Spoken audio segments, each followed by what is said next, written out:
Seattle City Council has passed the idea of these exclusion zones for prostitution and drug use, such that if you're caught in one, they can say you must not return here again, and if you do, they punish you in some way. What do you think about this? I disagree with it.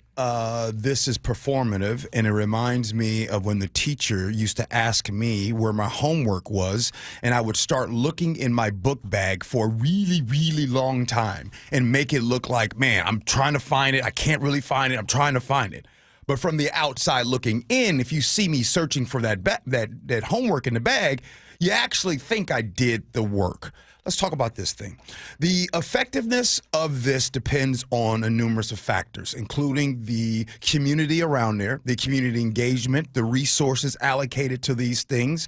Most notable, I want to go to Chicago. And by the way, these have happened in Chicago. I think it happened in SeaTac area years ago. It happened in Toronto and New York. But the reason why I'm going to bring up Chicago, because I just was contacting my cousin, who is a sergeant for the police, and I was asking her what it was like. And she told me that the first thing they did with these safe zones is they made sure that there were safe places, like a community center or designated public areas where residents could gather in these areas. They also did a lot of outreach to ensure that residents in that area understood what was going on. The reason why I bring that up, because this is important. Dave, has there been an increase in Seattle police officers? No. Okay.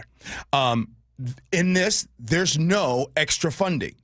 Mm-hmm. In this, there hasn't been reported for any type of extra outreach and or resources in this place. So what that tells me is that this specific idea does not address the systemic reasons as to why we have these problems in the first place. And all it's going to do, the byproduct of this, is place a stigma on the people that live and or work around those places, right? So also, which could lead to profiling. Dave, you ever been profiled? Only once, and it was a mild profiling. When you say mild profiling, I had a beard, and I was standing waiting for a bus on Mercer Island in front of an apartment building, and nobody recognized me. And so the cop just said, what are you doing here? I said, I live here. Oh, so you've had one of those. Yeah, okay. Yeah. Speaking of profiling, let's go to the statistics here. I know Lou Ducey's here with news, and he appreciates news. The data from 2022 revealed that black individuals in Seattle were stopped and arrested at rates significantly higher than white counterparts. While black residents make up approximately 7% of the city's population, they accounted for nearly 30% of the police stops and arrests. Look that up if you guys want to. So, wait. I'm sure you're thinking that if you do nothing wrong, you have nothing to worry about. Dave, you just answered that question about potentially being profiled. Yeah. Have you ever been pulled out of your vehicle and searched for drugs before, Dave? No. How about stopped in a neighborhood and asked if you live around there? Actually, you did that. Yeah. How about guns drawn on you by police because of mistaken identity? No. Thank you, Federal Way Police, happening to me.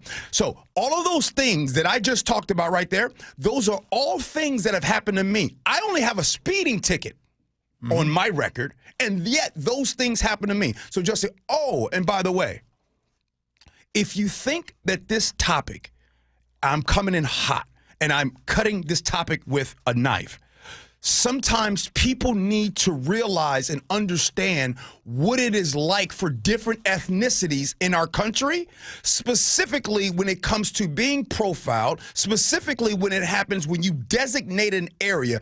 Ooh, that area right there, that area right there. There's consequences to those things. Now, I want to just say this. The biggest thing about this going on, I don't think it addresses the problem. It reminds me of back to my homework that I started off with.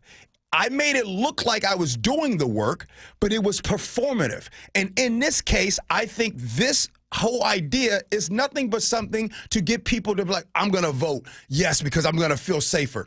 Is that going to make you safer? Now, when I asked Ann Davison how she would measure success, You have that cut. Can you play it? Yep. Looking at what is the number of referrals I get in those very specific locations, what is the amount of criminal activity referrals that I get, and what is the type of crime that I'm getting referred from there.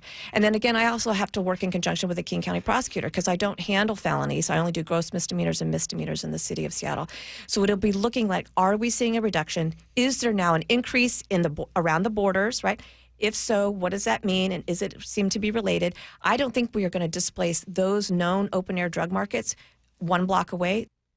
So she's saying it's not going to work. Okay.